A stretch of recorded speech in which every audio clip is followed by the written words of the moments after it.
حضرت عائشہ رضی اللہ تعالیٰ عنہا سے مرفوع مروی ہے کہ اے عائشہ، تمہاری قوم مجھے سب سے جلد ملے گی۔ جب آپ بیٹھ گئے تو میں نے کہا، اے اللہ کے رسول، اللہ تعالیٰ مجھے آپ پر قربان کرے۔ آپ ایسی بات کہتے ہوئے گھر میں داخل ہوئے جس نے مجھے گھبراہٹ میں ڈال دیا۔ آپ نے فرمایا، وہ کیا بات ہے؟ حضرت عائشہ رضی اللہ تعالیٰ عنہا نے کہا، آپ کا خیال ہے کہ میری قوم آپ کی امت میں سب سے پہلے آپ سے ملے گی؟ آپ نے فرمایا، ہاں۔ حضرت عائشہ رضی اللہ تعالیٰ عنہا نے کہا، یہ کس وجہ سے؟ آپ صلی اللہ علیہ وآلہ وسلم نے فرمایا، خواہشات انہیں شیریں محسوس ہوں گی اور ان کی امت کے لوگ ان پر حسد کریں گے۔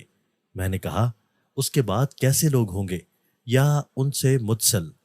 آپ صلی اللہ علیہ وآلہ وسلم نے فرمایا، ٹڈی یا چونٹی کی طرح طاقتور لوگ کمزوروں کو کھائیں گے، یہاں تک کہ ایسے ہی لوگوں پر قیامت آ جائے گی۔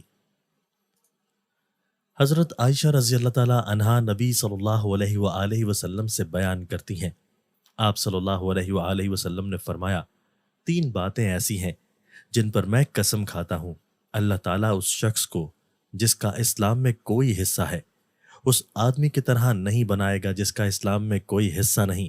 اور اسلام کے تین حصے ہیں، روزہ، نماز اور صدقہ۔ اللہ تعالیٰ ایسا نہیں کہ ایک بندے کو دنیا میں دوست بنائے اور قیامت کے دن اس کو کسی اور کے حوالے کر دے، اور جو شخص جس قوم سے محبت کرے گا قیامت کے دن انہی کے ساتھ آئے گا۔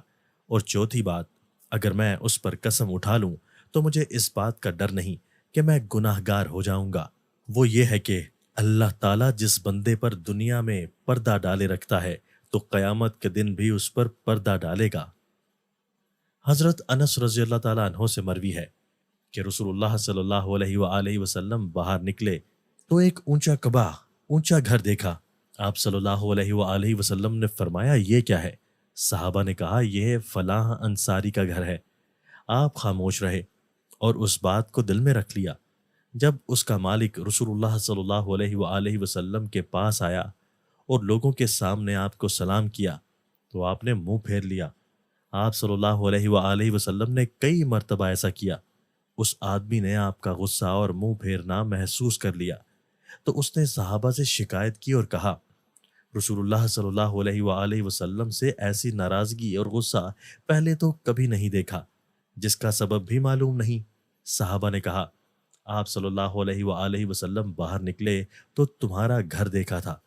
وہ آدمی اپنے گھر کی طرف آیا اور اسے گرا کر زمین کے برابر کر دیا۔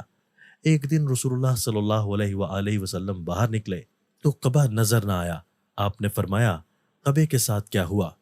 صحابہ نے کہا، اس کے مالک نے آپ کے منہ پھیرنے کی شکایت کی تھی تو ہم نے اسے بتایا، اس نے اسے گرایا ہے۔ آپ نے فرمایا، خبردار، ہر عمارت اس کے مالک پر وبال ہے سوائے اس کے جس کے بغیر گزارا نہ ہو۔